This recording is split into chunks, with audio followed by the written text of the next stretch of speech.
സാറേ, കടക്കണിയിലായ പാകിസ്ഥാനിലേക്ക് IMFന്റെ ഒരു സംഘം മിന്നൽ സന്ദർശനത്തിനായി എത്തി. എന്തെങ്കിലും കൃത്യമായ ഉദ്ദേശം ഉണ്ടാവില്ലേ? അത് എന്താണെന്ന് വെച്ചാൽ $7 ബില്യൺ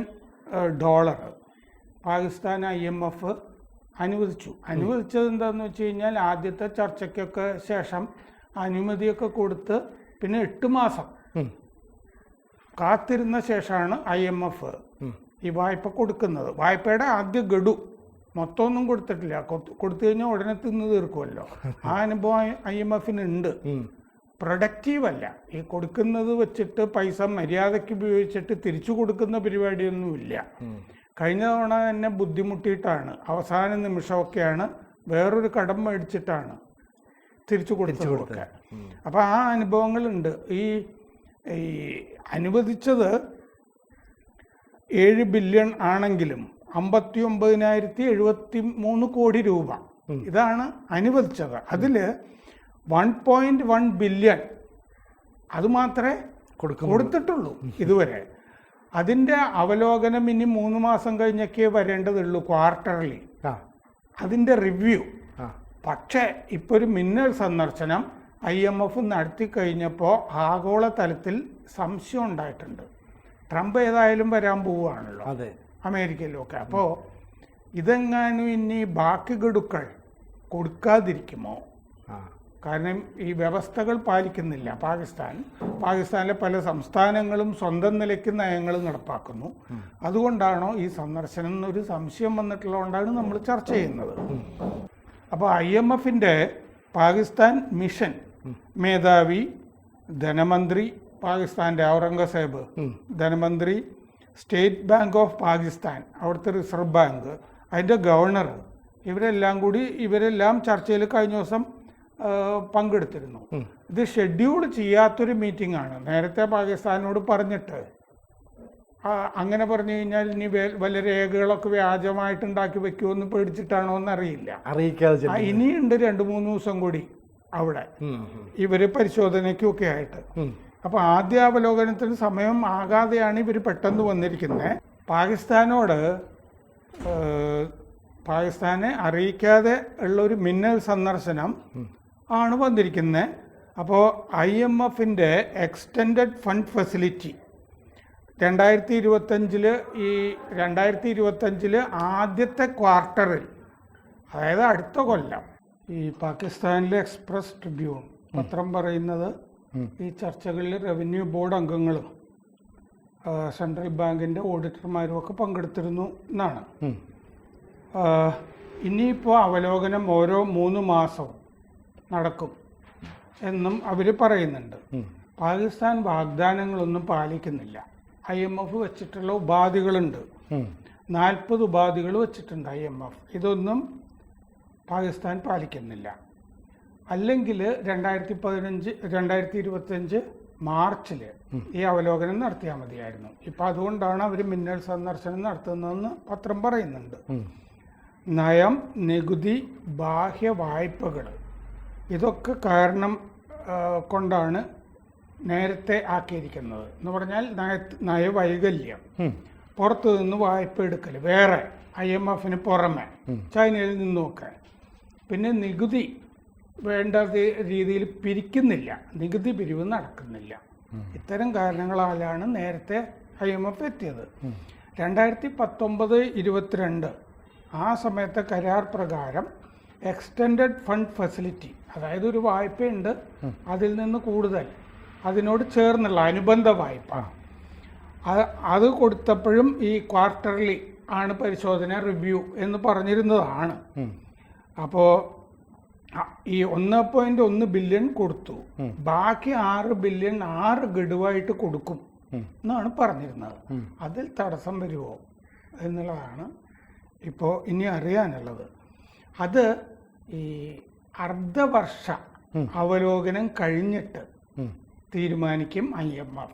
എന്ന് പറഞ്ഞാൽ തടസ്സമുണ്ട്, വിഘ്നമുണ്ട് എന്നാണ് അർത്ഥം അല്ലേ? അപ്പോൾ അതായത് ഇവർ വന്ന് നോക്കുമ്പോൾ ഇവർക്ക് കൃത്യമായി തിരിച്ചടയ്ക്കാൻ പറ്റുന്നുണ്ടോ, അതിൻ്റെ മാർഗം ഉണ്ടോ എന്നൊക്കെ ആയിരിക്കും ഈ പരിശോധനയുടെ ലക്ഷ്യമിടുന്നത് അല്ലേ? അതെ. കാരണം എന്താണെന്ന് വെച്ചാൽ IMF ഒരു രാജ്യത്തേക്ക് കടന്നു വന്നു കഴിഞ്ഞാൽ ആ രാജ്യത്ത് നടക്കുന്ന മുഴുവൻ കാര്യങ്ങളും അവരെ ബോധ്യപ്പെടുത്തണമല്ലോ. അതെ.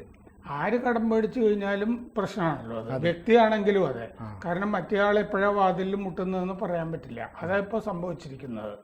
ഒട്ടും നനച്ചിരിക്കാതെ പാകിസ്ഥാനിൽ വന്നപ്പോൾ മുട്ടിക്കൊണ്ടിരിക്കുകയാണ്. ഇവര് നോക്കുമ്പോ നികുതി പിരിവൊന്നും, നികുതി പിരിച്ചാലല്ലേ ഇവർക്ക് തിരിച്ചടവ് കിട്ടുള്ളൂ.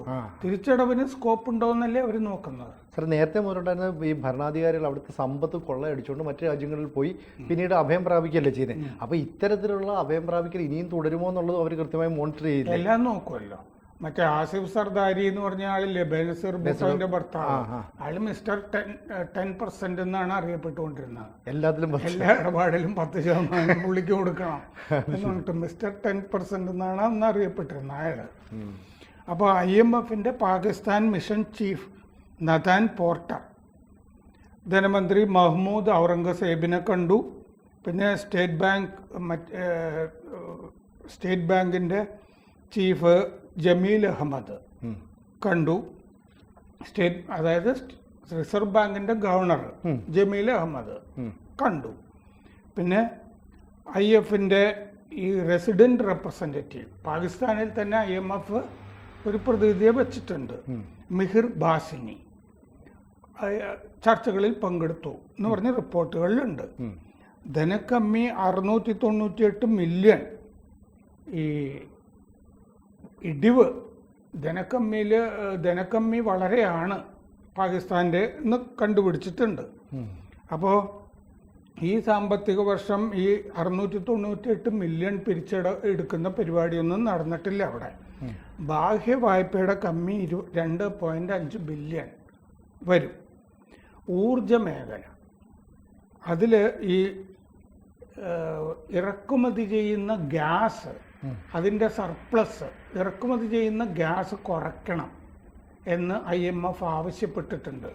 കാരണം അല്ലാത്ത ഊർജ ഏർപ്പാടുകൾ, സംവിധാനങ്ങളൊക്കെ വ്യവസായങ്ങളിലൊക്കെ ഏർപ്പെടുത്തുക എന്നുള്ളതാണ്. അപ്പോൾ ആ കാര്യത്തിൽ പാകിസ്ഥാൻ ഒന്നും ചെയ്തിട്ടില്ല എന്നുള്ളത് കൊണ്ട് ഊർജമന്ത്രി അവൈസ് ലഖാരി ഈ ഊർജമന്ത്രിയുമായിട്ടും IMF കൂടിക്കാഴ്ച നടത്തിയിട്ടുണ്ട്. പിന്നെ സഹകരണ മന്ത്രി അലി പർവേസ് മാലിക്, അയാളുമായിട്ടും ചർച്ച നടത്തിയതായിട്ട് റിപ്പോർട്ടുകളിൽ പറയുന്നുണ്ട്. വൈദ്യുതി ആവശ്യം ഈ പാകിസ്ഥാൻ കുറയ്ക്കണം എന്ന് ഉപാധികളിൽ പറഞ്ഞിട്ടുണ്ട്. അപ്പോൾ ഈ സോളാർ പാനലുകൾ റൂഫ് ടോപ്പ് മേൽക്കൂരകളിലൊക്കെ വെക്കുന്ന പരിപാടി അത് ചെയ്യണം, എന്നിട്ട് വൈദ്യുതി ഉപയോഗം കുറയ്ക്കണം എന്ന് പറഞ്ഞിട്ടുണ്ട്. പക്ഷെ പഞ്ചാബ് പ്രവിശ്യയിൽ സോളാർ വെക്കാനായിട്ട് ഇൻസെൻറ്റീവ് കൊടുക്കുന്ന പരിപാടി ഒക്കെ ഏർപ്പെടുത്തിയതായിട്ട് കാണുന്നുണ്ട് ഇപ്പോൾ. അപ്പോൾ ഊർജോൽപാദന പദ്ധതികളിൽ ഈ ഗ്യാസിൻ്റെ കണക്ഷൻസ് അത് വിച്ഛേദിക്കണം എന്ന് IMF പറഞ്ഞിരുന്നു. ഗ്യാസ് ഉപയോഗിച്ചിട്ട് ഇറക്കുമതി ചെയ്തിട്ട് അത് സർപ്ലസ് ആക്കി ഉപയോഗിക്കാതെ വെച്ച് കാശ് മുടക്കുന്നൊരു പരിപാടി ഇപ്പോൾ പാകിസ്ഥാനിൽ കാണുന്നുണ്ട്.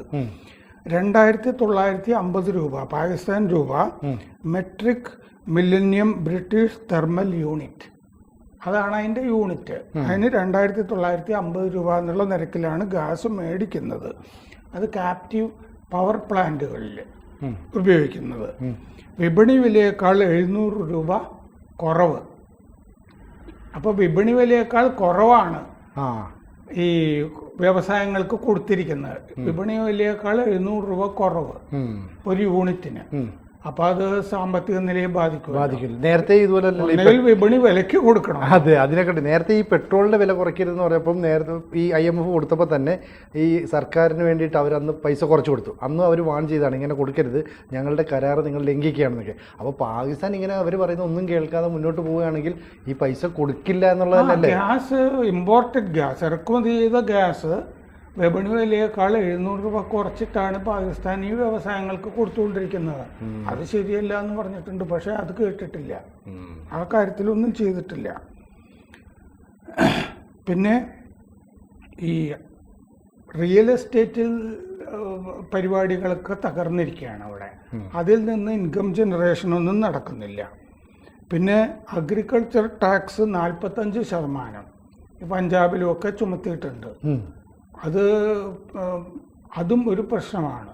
കാരണം കർഷകർ അതിനെതിരെ പ്രക്ഷോഭമൊക്കെ നടത്തുന്നുണ്ട്. അപ്പോൾ ഈ 40 ഉപാധികളിൽ ഒന്നും തന്നെ കാര്യമായി അവർ നടപ്പാക്കുന്നില്ല IMFൻ്റെ. അപ്പോൾ ഉപാധികൾ പാകിസ്ഥാൻ ലംഘിച്ചിരിക്കുന്നു എന്ന് പറഞ്ഞൊരു റിപ്പോർട്ട് പോയാൽ ഇനിയുള്ള ഗഡുക്കൾ പ്രശ്നത്തിലാവും. അതാണ് ഇപ്പോഴത്തെ അവസ്ഥ. ഇപ്പോൾ ആഭ്യന്തര പ്രശ്നം രൂക്ഷമാകുന്നതിന് പുറമെ സാമ്പത്തിക ഞെരുക്കം കൂടെ വന്നു കഴിഞ്ഞാൽ പാകിസ്ഥാന്റെ നില ആകെ പരിങ്ങില്ല. സാമ്പത്തിക നില പാപ്പരായിട്ട് നിൽക്കുകയാണല്ലോ. അപ്പോൾ ഇവർ IMFന്ന് പൈസ ചൈനയിൽ നിന്ന് കുറേ പൈസ വാങ്ങി അത് തിരിച്ചടവില്ലാത്തത് കൊണ്ടാണ് ചൈനയുടെ ബെൽറ്റ് ആൻഡ് റോഡ് ഇനീഷ്യേറ്റീവ് പ്രോജക്റ്റൊക്കെ പ്രോജക്റ്റുകളിൽ ഇവർ നടപ്പാക്കേണ്ടി വന്നിട്ട് പാകിസ്ഥാന്റെ ചൈനയുടെ അടിമകളായിട്ട് പാകിസ്ഥാൻ മാറിക്കൊണ്ടിരിക്കുന്നത്. അവിടുത്തെ തുറമുഖങ്ങളൊക്കെ തന്നെ അവർക്ക് അടിയറ വെക്കേണ്ടി വരുന്നതും ഒക്കെ ഗ്വാദാർ പോലുള്ള തുറമുഖങ്ങൾ, ബലൂചിസ്ഥാനിലെ പ്രകൃതി വിഭവങ്ങളുടെ ചൂഷണം, അങ്ങനെ പാകിസ്ഥാൻ ചൈനയുടെ അത് ഡെറ്റ് ട്രാപ്പ് പോളിസി എന്ന് പറഞ്ഞാൽ ചൈനയ്ക്കുണ്ട്. ഈ പ്രകൃതി വിഭവങ്ങൾ കൂടുതലുള്ള രാജ്യങ്ങളിൽ പോയിട്ട്, ദരിദ്ര രാജ്യങ്ങളിൽ പോയിട്ട് അവരെ കൂടുതൽ പൈസ കൊടുത്തിട്ട് കടക്കണിയിൽ പെട്ടിട്ട് ഇവരുടെ അടിമ കൈവശപ്പെടുത്തുക എന്നുള്ളതാണ്. ആഫ്രിക്കൻ രാജ്യങ്ങളിലൊക്കെ ചൈന ചെയ്യുന്നുണ്ട്. അപ്പോൾ എന്തായാലും ഈ IMFന്റെ മിന്നൽ സന്ദർശനം പാകിസ്ഥാൻകാർ കുറച്ച് പേടിക്കേണ്ടതാണെന്ന് വ്യക്തം. അതെ, ഈവൺ അതർവൈസ് പേടിക്കേണ്ട ഒരുപാട് കാര്യങ്ങൾ പാകിസ്ഥാനിൽ നടക്കുന്നുണ്ട്. അവിടെ ക്രമസമാധാന നിലയൊക്കെ വലിയ അരാജകത്വത്തിലാണ്. ബലൂജികൾ, ഒരു ഭാഗത്ത് ബലൂജികളുടെ പ്രക്ഷോഭം, വേറൊരു ഭാഗത്ത് പഷ്തൂൺ അവര് സ്വയംഭരണം ആവശ്യപ്പെട്ടിട്ടുള്ള അവരുടെ പ്രക്ഷോഭം. നമുക്ക് ആദരിക്കാം എന്ത് സംഭവിക്കുന്നു. കൂടുതൽ വാർത്തകളും വിശേഷങ്ങളും നിങ്ങളിലേക്ക് എത്താൻ ABC മലയാളം സബ്സ്ക്രൈബ് ചെയ്യുക, ബെൽബട്ടനും അമർത്തുക.